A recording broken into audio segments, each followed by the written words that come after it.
どうちゃん、金子でございます。ということで、本日の食材がこちら。よいしょー。じゃん、生サンマっていうことでね、それではこちらをさばいていく。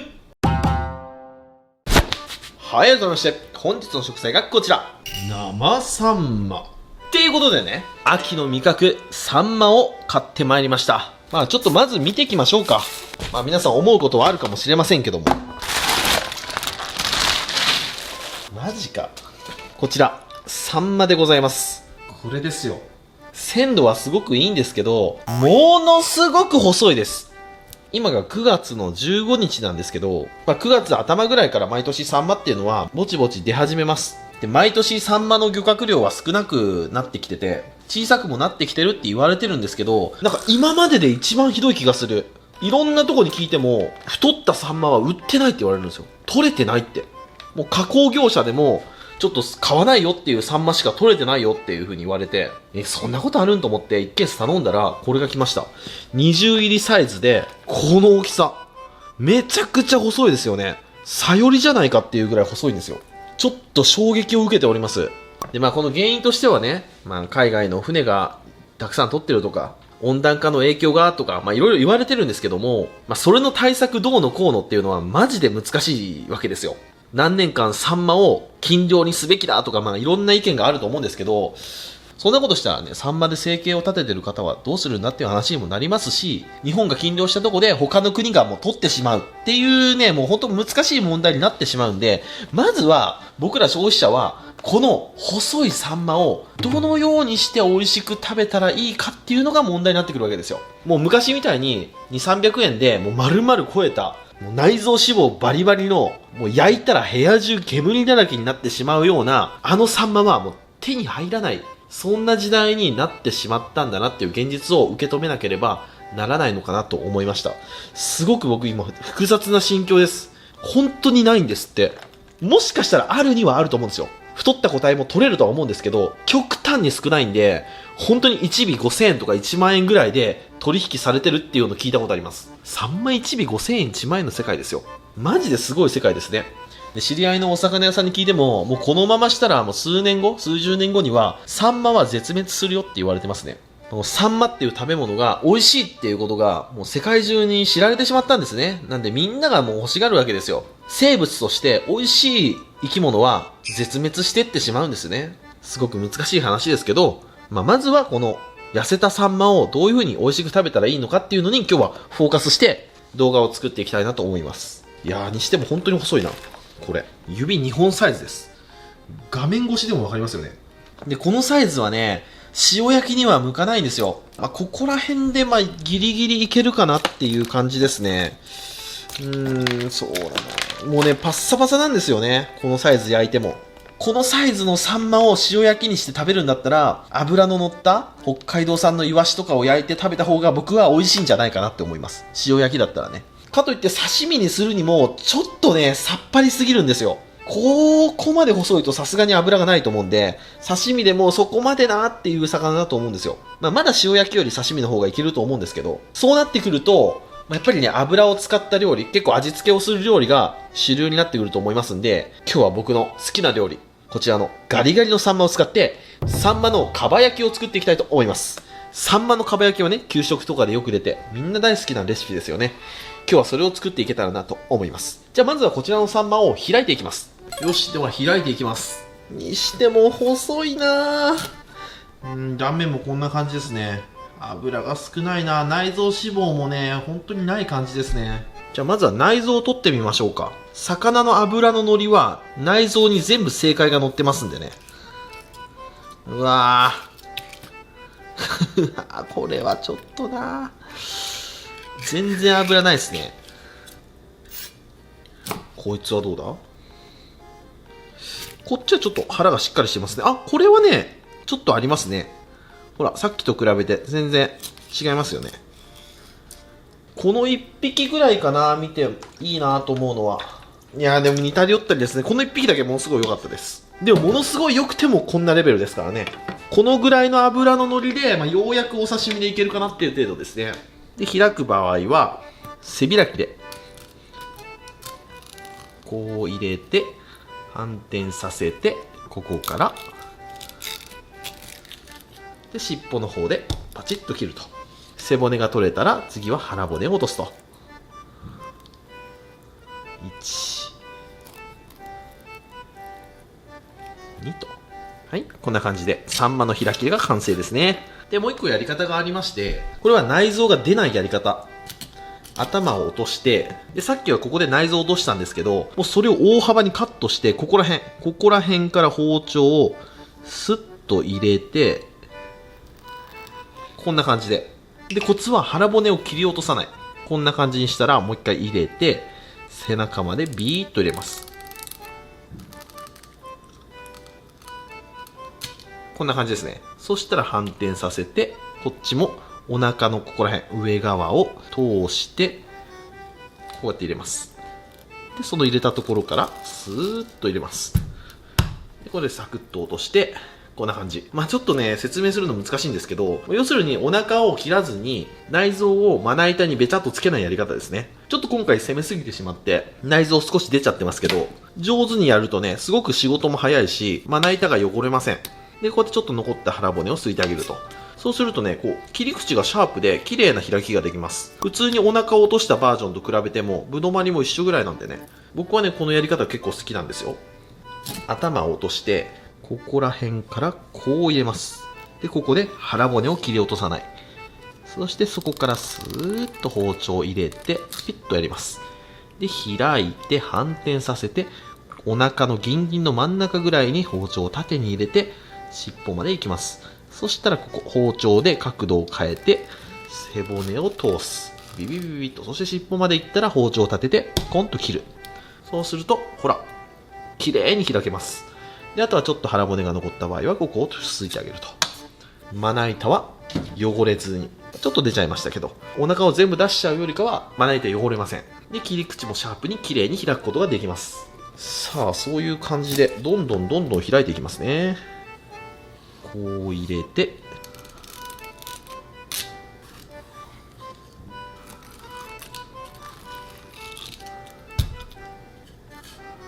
はい、というわけでこのように開き終わりました。もうこの状態になってればどんな料理でもできますよね。これフライにしてもいいし、みりん干しにしても美味しいと思います。多分ね、フライとかめちゃめちゃうまいと思うんですよ。油の少ない魚は油を足してあげる料理ってすごく美味しくなりますんでね。でも今日はかば焼きで、僕昔この尻尾が黄色いのは脂が乗ってるサンマが多いよって言ったことあるんですけど、尻尾がいくらこういう風に黄色くても痩せてるやつは痩せてますね。やっぱり体高ですよ。サンマは体高、そして重さが一番大事かなと思いますね。何なんでしょうね、この黄色いのと黄色くないのがこう2種類いるのってね。さあ、そしたらこの状態になりましたら一度こちら塩水で洗っていきます。ボウルにお塩、そして氷、そしてこの中で洗っていきます。こうすることによって臭みが消えますんでね。シャバシャバと洗っていきます。で、表面がヌルヌルっとしてきたら OK ですね。はい、塩水処理ができましたら水気を切っていきます。ざるにこう立てかけていくと。そうすると効率よく水気が切れると思います。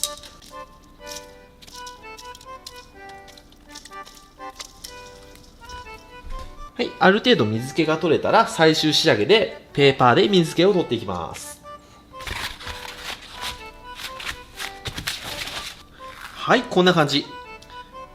綺麗に処理が終わりました。そしたらあとはかば焼きにしていきます。で、こんなに開いちゃってもう食べれないんですよね。で、このまま冷蔵庫を入れとくと光り物なので鮮度の落ちが激しいです。なんで食べきれない分は一回こちら冷凍しちゃいます。一番いいのは真空パックでシューッと空気抜いて冷凍するのが一番いいんですけど、真空パックがない場合はこれジップロックにこうサンマとサンマが重ならないようにこう置いていって、こんな感じ。そしてできるだけ空気をこうやって抜いて、でしっかり密閉する。できるだけ空気を抜いてね。で、これで冷凍すると、一番いいのかなと。使うときもくっついてないんで、使いたい分だけ使えれますんでね。こうしとけば冷凍庫で2ヶ月ぐらい持つと思います。で、これが凍ると、こんな感じになります。で、あとはもう使いたいときに、1つずつ使えると。日は5枚ぐらい使いますか。そしたら、こういうね、バットとかに乗せておくと、すぐ溶けるんですよ。多分熱伝導の関係で早く溶けるんだと思いますけど、もうこのまま自然解凍で10分ぐらいで溶けちゃうと思います。じゃあ溶かしていきます。はい、じゃあ5分ぐらいで溶けましたね。そしたら、ここに軽く塩を打ちます。塩を振って、臭み取り。両面しっかりと振っていきます。で、サンマをあえて今日1回冷凍したんですけど、魚介類って冷凍したからといってずーっと鮮度が持つわけじゃないんですよね。冷凍庫に入れてると魚の水分がどうしてもどんどん抜けてっちゃうんですよ。で、抜けてってスカスカになっちゃうことを冷凍焼けって言うんですけど、冷凍焼けした魚はすごく美味しくないんで、冷凍した魚でもできれば3ヶ月以内に食べるといいと思います。はい、こんな感じ。そしたらこれで10分ほど放置。はい、そしたら10分ほど経過しまして、汗をかいてきたら、この汗を拭き取っていきます。はい、この状態になりましたら、あとは料理していくだけですね。フライでもいいし、天ぷらでもいいし。ただ僕が今日おすすめしたい料理がですね、かば焼き。このサンマのかば焼きは、油控えめのサンマを使ってもうまいんですよ。しかもフライパンで簡単にできます。はい、そしたらやっていきますね。まずはかば焼きのタレを作っていきましょう。タレはですね、もう酒、醤油、みりん、砂糖、ここら辺入れれば、照り焼きとかかば焼きのタレのベースはできます。あとは分量だけなんですよ。まずは醤油を大さじ5ぐらい。で、お次はみりん。みりんを大さじ2。みりん風味じゃなくて、これ本みりん使うとうまいです。で、酒を大さじ3。で、みりんで甘みと照りはついてるんですけど、ちょっと甘めが好きな人は砂糖も小さじ1入れましょう。で、混ぜ混ぜしたら、かば焼きのタレの完成ですね。そしたら次はサンマに小麦粉をまぶしていきます。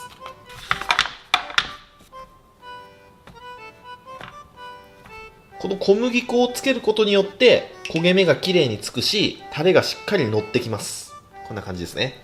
で、ポイントは全体的にうっすら均等にって感じですね。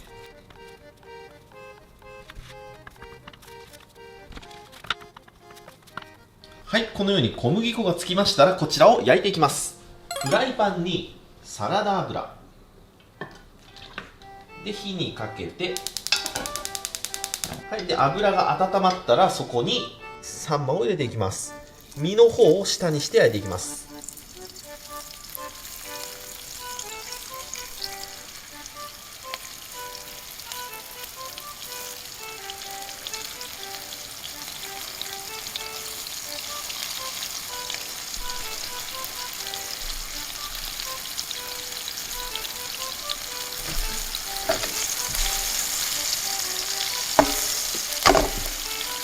で、時々持ち上げて焼き目をチェック。い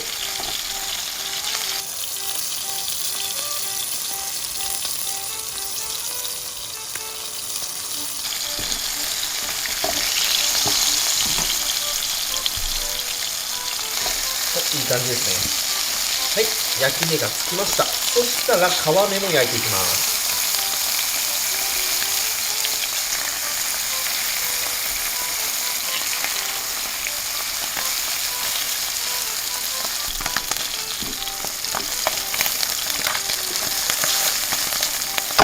はい、で、皮目もいい感じに焼き目がついた頃なんで、タレを入れていきます。で、タレを入れていく前に、ちょっと油が多いですよね。この油取っちゃいましょうか。キッチンペーパーかなんかでこうやって取っちゃいます。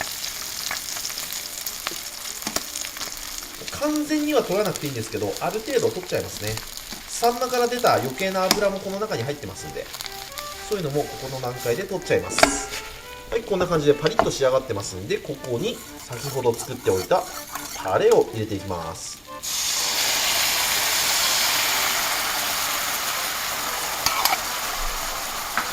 うまそうで、とろみをつけていきます。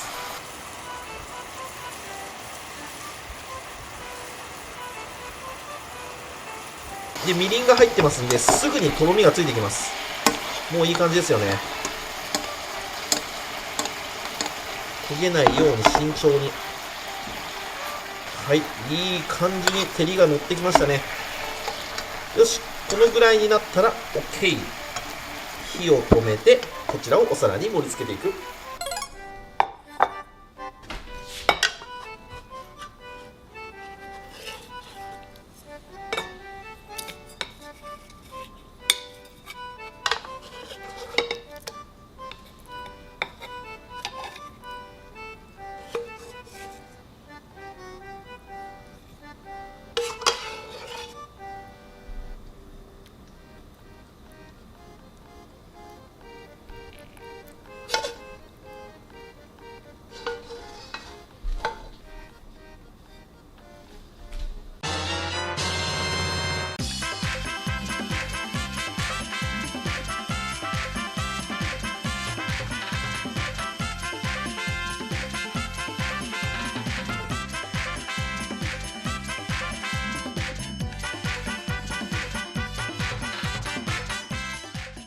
はい、じゃあ完成。いただきます。よーし、じゃあ食べていこう。こちらがサンマのかば焼きでございます。テリッテリでうまそうですよね。ではこちらいただきます。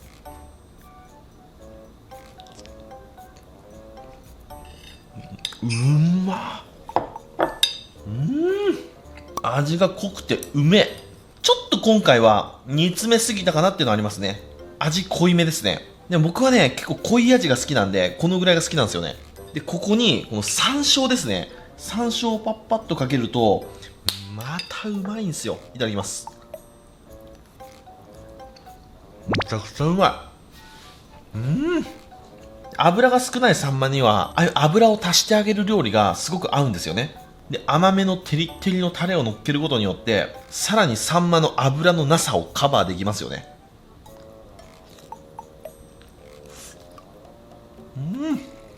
骨も全く気にならない。ペロッといけますね。まあでもこれはね、ご飯とか、銀色のやつ、これが合いますね。これ単品だけで食べるとちょっと味が濃いですわ。でもご飯とか、こういうね、銀色に合わすと最高なんですわ。いただきます。